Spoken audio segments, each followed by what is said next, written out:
નમસ્કાર મિત્રો આપનું સ્વાગત અને આપણા બે અતિથિઓનું પણ સ્વાગત કરીએ.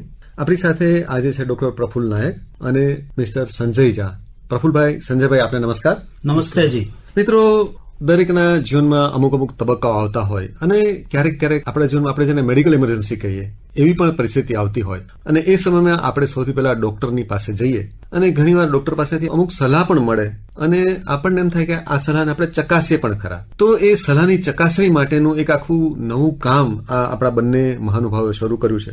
પ્રફુલ્લભાઈ, આપ એક તબીબ છો અને આપણે જયારે તબીબ પાસે જઈએ ત્યારે આપણે જેને સેકન્ડ ઓપિનિયન કહીએ છીએ, બીજો અભિપ્રાય કહીએ છીએ, એનું મહત્વ શું હોય છે એક તબીબ તરીકે આપ પહેલા તો જણાવો. કોઈ પણ ક્રિટિકલ ઇલનેસ હોય ત્યારે દરેક વ્યક્તિના મનમાં એવું થાય કે હું બીજો એક ઓપિનિયન લઈ લઉં કે ખરેખર મને આ સર્જરીની જરૂર છે, મારે આ ટાઈપની ટ્રીટમેન્ટ છે, સાચું ડાયગ્નોસિસ છે. એ વખતે સેકન્ડ ઓપિનિયનનું બહુ જ મહત્વ થતું હોય છે અને એમાં પણ એક્સપર્ટ સેકન્ડ ઓપિનિયન મળે એ દરેક ઈચ્છતા હોય છે. તો તમે જે એક નવું આપણે કહેવાય ને કે એક નવો વિચાર લાવ્યા જેને તમે અમલમાં મૂક્યો, એ નવો વિચાર શું છે એ પહેલા તો અમને કહો. હા, ખાસ કરીને મેં જોયું મારી પ્રેક્ટિસ દરમિયાન, હું ગામડામાં અને કોર્પોરેટ લેવલ બધી જગ્યાએ કામ કર્યું ત્યારે મેં જોયું કે દૂર વસતા આપણા ગ્રામ્યજનો કે દૂર વસતા આપણા મિત્રો જે બીમાર હોય અને ક્રિટિકલ ઇલનેસ હોય ત્યારે એમને બીજો ઓપિનિયન લેવા માટે અમદાવાદ, રાજકોટ, મોટા શહેરોમાં એમને જવું પડે. ત્યાં એમને ટ્રાન્સપોર્ટેશન, સાથે આવનાર માણસની રોજીરોટી બગડે વગેરે જે કામ થતા હતા એમાં કારણે પુષ્કળ એક્સપેન્સ થતો હતો. અહીંયા એમને લોકોને એપોઇન્ટમેન્ટની પણ ખબર નથી, કયા ડોક્ટર પાસે જવું એ પણ ખબર નથી હોતી ઘણી વખત. ત્યારે આ વસ્તુ અમે ડિજિટલ પ્લેટફોર્મ ઉપર અમે નક્કી કરી અને બધા જ રોગો માટે અમે એક ડિજિટલ પ્લેટફોર્મ એવું બનાવ્યું કે જેના ઉપર તમે એક્સપર્ટ સેકન્ડ ઓપિનિયન ક્યાંય પણ ગયા વગર ઘરે બેસીને લઈ શકો. સંજયભાઈ, આપ આ વિચાર સાથે કઈ રીતે જોડાયા?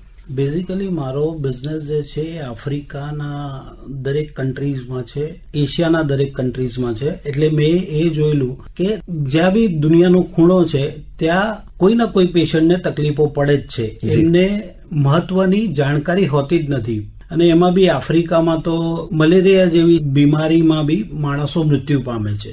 તો આ જોઈને મેં જયારે આમની સાથે આ મીટિંગ કરેલી ત્યારે મને થયું કે આ ખરેખર બહુ જ મહત્વનું છે. એવું જ નહીં, ઇન્ડિયામાં જે અમારું ઓપરેશન છે એમાં દરેક ગામડામાં આવી ખૂણે હેલ્થકેરની વ્યવસ્થાઓ હવે થોડી સુધરી રહી છે, પણ ઘણા ટાઈમથી હતી જ નહીં, શૂન્ય કહી શકાય.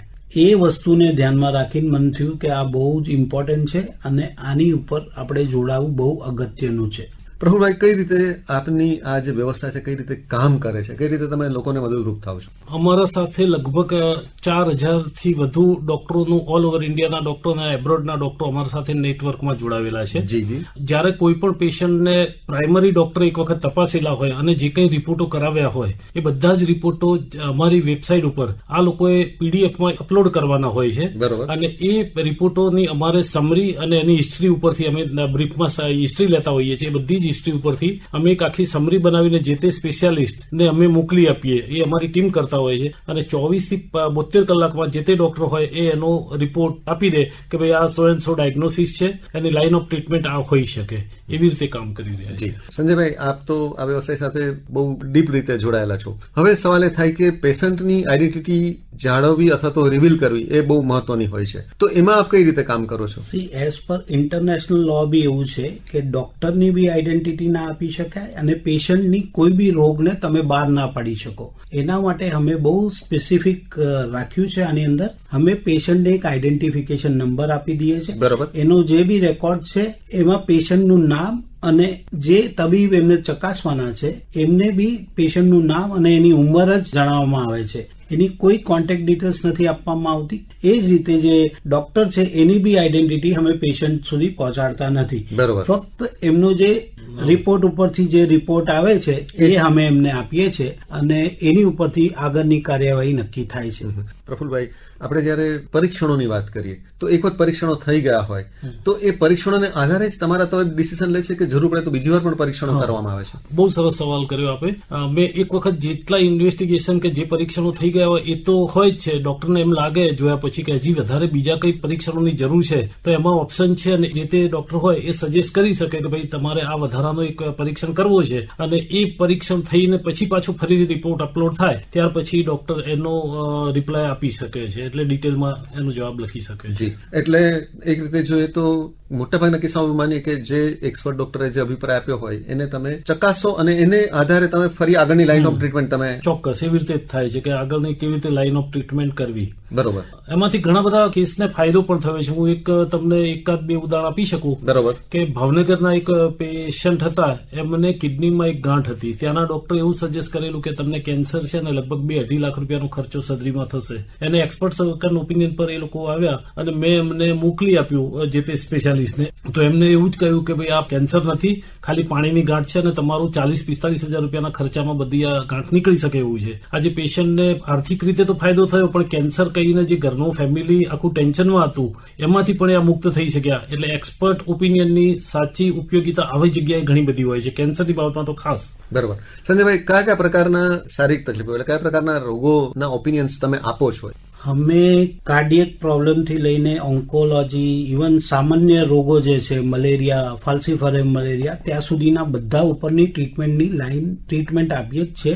પણ જે સૌથી અગત્યનું છે એ છે અમારું કેન્સરનું ટ્યુમર બોર્ડ. બરોબર. આ ટ્યુમર બોર્ડ એટલે દાખલા તરીકે કોઈ બી પેશન્ટની ગાંઠ છે, જી. એ જો સર્જન પાસે જાય તો એની સર્જરી કરી દેવામાં આવે. જો એ ઓન્કોફિઝિશિયન પાસે જાય તો એને બેઝિકલી કીમોથેરાપી આપવામાં આવે. હવે રેડિયોલોજી પાસે આવે તો રેડિયો એક્ટિવ ટ્રીટમેન્ટ આપવામાં આવે. તો આની જગ્યા ઉપર અમારી પાસે ટ્યુમર બોર્ડ છે, જે 4 ડોક્ટર અને એમના હેડ બરોબર એ બેસે સાથે અને નક્કી કરે કે આ પેશન્ટને શેની જરૂર છે.